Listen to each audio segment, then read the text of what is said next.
अस्सलाम वालेकुम प्यारे बच्चों। अब वक्त है अमली कायदा मेरी पहचान उर्दू नर्सरी क्लास। हम कर चुके हैं सफ़ा नंबर 11 तक। आज हम करेंगे सफ़ा नंबर 12। इसमें है बे प। हमें कह रहे हैं कि ब से शुरू होने वाली तस्वीर में रंग भरिए। अब आप देखिए, क्या अनार की आवाज़ ब है? नहीं। क्या बस की आवाज़ ब है? जी, लेकिन उसमें रंग भरे हैं। ओ, ये क्या है? बकरी। क्या बकरी की आवाज़ ब से है? जी हाँ। बस्ता। क्या बस्ते की आवाज़ ब से है? जी हाँ। आप इनमें रंग भरेंगे और मुझे तस्वीर व्हाट्सएप करेंगे। Page number 13। तस्वीर की शुरू की आवाज़ वाले हर्फ में रंग भरें। अब आप बताएं कि इस तस्वीर में क्या है।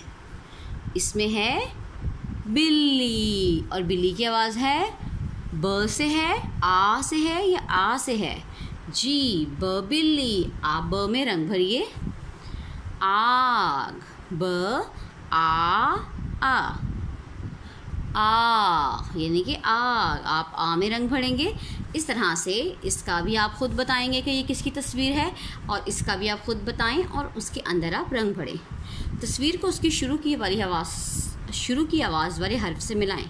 आप बताएं कि तस्वीर में क्या है।